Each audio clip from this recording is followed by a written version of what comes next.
Good afternoon on this bright, sunshiny day in Spring, Texas. What I have here is a little demonstration on how I use my worms. Now, I've had worms for probably the last 10 years. And what I do with these worms is I feed them, water them, and put leaves and feed them. Now, then they make their excrement, and then it becomes what they call that worm castings. And the worm castings are full of vitamins and nutrients. Actually, it's the best fertilizer you can get. This right here is a project from the other day where I planted tomatoes in the worm dirt. Seeds, actually, seeds. And it took about 4 or 5 days, and then you started seeing plants come up out of here. That's because how nutrient it is. A month they'll be big enough maybe to plant if the temperatures are right. Temperatures aren't right, I'm gonna have a problem. I have a greenhouse, I can keep them in there. What this is, I'm getting them started with. I put in the worm dirt. I don't need to put my leaf in. Let these guys eat them. Yeah, some of the worms could wind up in there. You know, here's one of the little boogers right now. You don't need to see him close. I put him in there, but yeah, this worm saw is just the cat's meow for starting your plants. And this is the time of the year we start plants here. I got a garden out there full of cabbage, matter of fact, cauliflower, and lettuce. Leafy green items that grow real well in the cold. So we might be ending that time. It's 70 something today. we might not have any more cold weather, or it'll be really cold in the next week or two.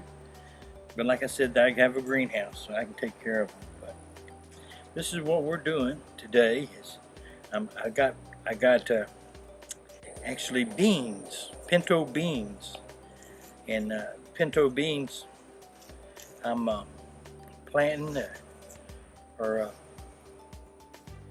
gonna come up and grow, and I probably have to string them. I'll probably put up some lines and let them hang, because they're like a vine, just like Jack and the Beanstalk, and they'll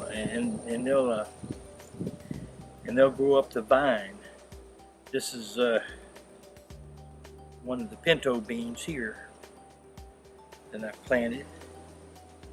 I had pretty good luck with the beans last year, growing them, and enjoy fresh pinto beans. Usually you get beans in the store and you have to soak them in water. Well, when you pick them fresh like this, you don't have to soak them in water. And they'll cook in half the time, and they're really good that way. So this was what the demonstration was about. This demonstration is about if you're going to make plants, or you're going to buy plants. Even if you bought plants, they need to go in a good soil, something that's real nutrient, something that's got a lot of minerals and inside the soil for the plants herself.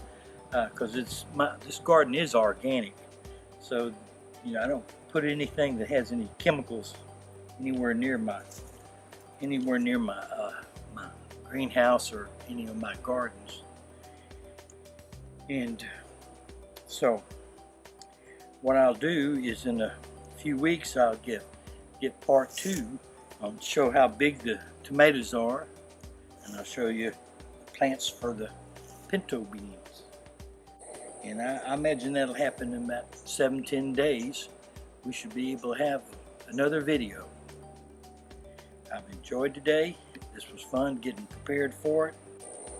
And we took it outside. The greenhouse is fine to do it in, but gosh, it was so glary in there because there's so much sun coming down today.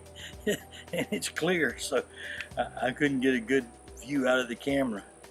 So I don't know what it's going to look like next time. Maybe it'll be inside the greenhouse. So I've had a good time today, and hope you learned a little bit about vermiculture there. Why these people grow worms. We grow worms because worms feed our plants. Get them started, help the roots get big, strong. So that's what it's about today. Thank you for coming in.